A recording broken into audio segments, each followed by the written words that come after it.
మణరత్నం సినిమాలో ఉంది. ఇలాంటి ఇల్లు మళ్ళీ దొరకదు.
గ్రహాల గమనం చెబుతున్న దాన్ని బట్టి బిడ్డ క్షేమంగానే ఉంది.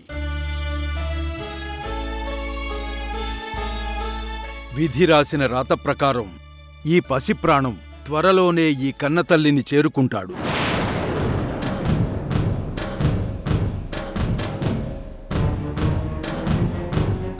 మీరు పొరపాటు పడుతున్నారు స్వామి.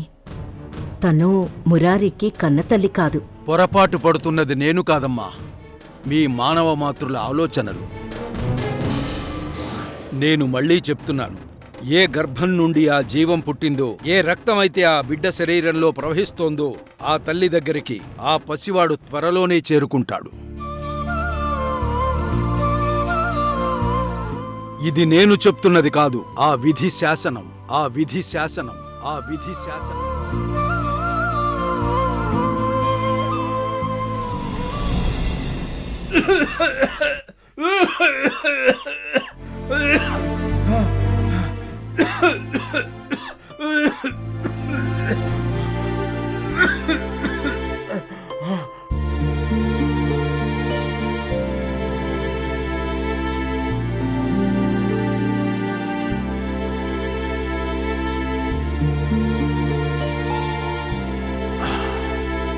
మీకేం కాదు నాన్న. డాక్టర్స్ చెప్పినట్టుగా మిమ్మల్ని బ్రతికించుకోవడానికి కావాల్సిన డబ్బుని నేను అరేంజ్ చేస్తాను. నీకు పూర్తి ఆరోగ్యం వచ్చేలాగా నేను చూసుకుంటాను నాన్న. అమ్మా అమ్మా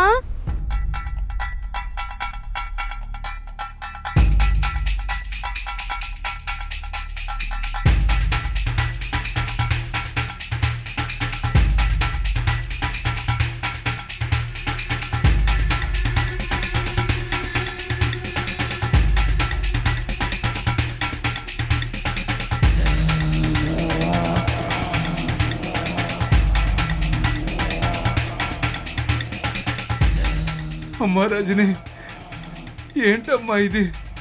నా కోసం, నా ప్రాణాలు కాపాడడం కోసం నువ్వు ఆ పసివాడిని వాళ్ళ తల్లిదండ్రులకు దూరం చేయటం కరెక్ట్ కాదమ్మా. అంతేకాదు, ఆ బాబుని ఇలా దాచిపెట్టి దాంతో డబ్బులు సంపాదించాలని ప్రయత్నించడం చాలా తప్పమ్మా. ఒకవేళ ఆ డబ్బుతో నువ్వు నాకు ట్రీట్మెంట్ ఇప్పించినా నేను బతకను. అందుకే ఆ బాబుని తిరిగి ఇచ్చేయమ్మా. నేను చేస్తుంది పాపమని నాకు కూడా తెలిసిన అన్నా, కానీ తప్పక చేస్తున్నాను.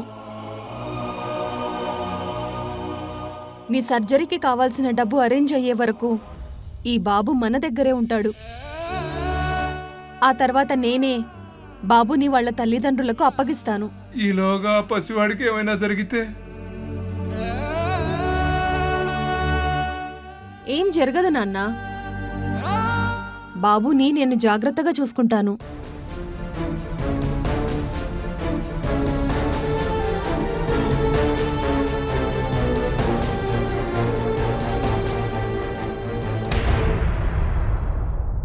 అత్తయ్య, ఆ జ్యోతిష్కులు గారన్న మాటలు నా మెదడులో ఇంకా తిరుగుతూనే ఉన్నాయి.